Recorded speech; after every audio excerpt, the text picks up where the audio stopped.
ಯಾರು ನಮ್ಮ ಖುಷಿಗಾಗಿ ತಮ್ಮ ಸೋಲನ್ನು ಒಪ್ಪಿಕೊಳ್ಳುತ್ತಾರೋ ಅಂತವರನ್ನು ಗೆಲ್ಲುವುದು ಎಂದಿಗೂ ಸಾಧ್ಯವಿಲ್ಲ. ಹೌದು, ಆಟವಾಗಲಿ, ಕೆಲಸವಾಗಲಿ, ಗುರಿಯಾಗಲಿ, ಜೀವನವೇ ಆಗಲಿ ಯಾವಾಗಲೂ ಗೆಲ್ಲೋಕೆ ಸಾಧ್ಯವಿಲ್ಲ. ಸೋತಾಗ ಖುಷಿಯಿಂದ ಸೋಲನ್ನ ಒಪ್ಪಿಕೊಳ್ಳಬೇಕು. ಆಕಾಶವೇ ತಲೆ ಮೇಲೆ ಬಿದ್ದಂತೆ ಆಡಬಾರದು. ಸೋಲನ್ನ ಒಪ್ಪಿಕೊಂಡು ಖುಷಿಯಿಂದ ಗೆಲುವಿನ ಕಡೆ ಹೆಜ್ಜೆ ಹಾಕಿದಾಗ ಆ ವ್ಯಕ್ತಿನ ಸೋಲಿಸೋಕೆ ಸಾಧ್ಯವೇ ಇಲ್ಲ.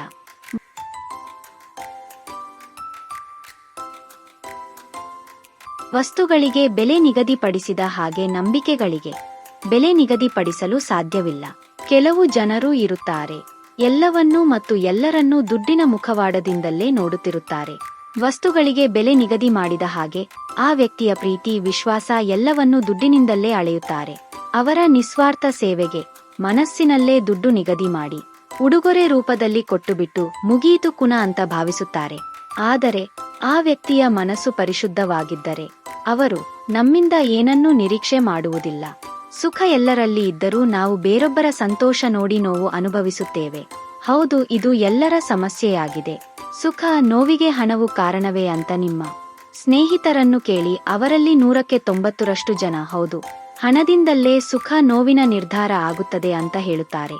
ಸರಿ, ಇದು ನಿಜವೇ. ಆದರೆ ಮುಖೇಶ್ ಅಂಬಾನಿ ಅವರು ಮಗನ ಪ್ರೀ ವೆಡ್ಡಿಂಗ್ ಕಾರ್ಯಕ್ರಮದಲ್ಲಿ ಅಳುತ್ತಿರಲಿಲ್ಲ.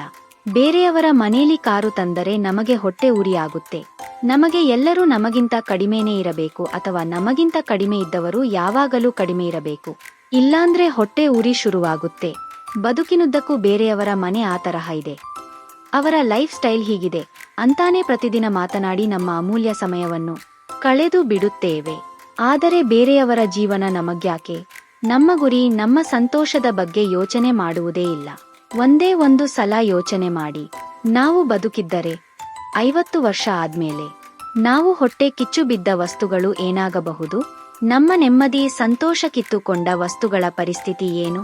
ಚಿಂತೆಗಳು ತಲೆಯ ಸುತ್ತ ಹಾರಾಡುವ ಹಕ್ಕಿಗಳಿದ್ದಂತೆ ಹಾರಾಡಲು ಬಿಟ್ಟು ಬಿಡಿ, ಆದರೆ ಅಲ್ಲೇ ಗೂಡು ಕಟ್ಟಲು ಬಿಡಬೇಡಿ. ಮನುಷ್ಯ ಸಾಯುವರೆಗೂ ಚಿಂತೆ ಎನ್ನುವುದು ಕಾಡುತ್ತದೆ. ಆದರೆ ಆ ಚಿಂತೆಗಳಿಂದ ಆದಷ್ಟು ಬೇಗ ಆಚೆ ಬರಬೇಕು. ಎಲ್ಲಾ ಸಮಸ್ಯೆಗಳಿಗೆ ಪರಿಹಾರ ಇದ್ದೇ ಇರುತ್ತದೆ. ಆದರೆ ನಾವು ಜಾಸ್ತಿ ಯೋಚನೆ ಮಾಡುತ್ತಾ ನಮ್ಮ ದೇಹ ಮತ್ತು ಮನಸ್ಸುಗಳನ್ನ ವಿಷ ಮಾಡಿಕೊಂಡು ಒದ್ದಾಡುತ್ತೇವೆ. ನಿಮ್ಮಲ್ಲಿ ಇದೇ ರೀತಿ ಯೋಚನೆ ಮಾಡುವ ಜನರು ಇದ್ದೇ ಇರುತ್ತಾರೆ. ಅವರಿಗೆ ಶೇರ್ ಮಾಡಿ. ಶೇರ್ ಮಾಡುವುದರಿಂದ ನೀವು ಕಳೆದುಕೊಳ್ಳುವುದು ಏನೂ ಇಲ್ಲ. ಆದರೆ ಈ ವಿಡಿಯೋ ಅಕಸ್ಮಾತ್ ಅವರ ಬದುಕನ್ನ ಬದಲಿಸಿದರೆ ನಿಮಗೂ ಸಾರ್ಥಕತೆಯ ತೃಪ್ತಿ ಸಿಗುತ್ತದೆ ಅಲ್ವಾ?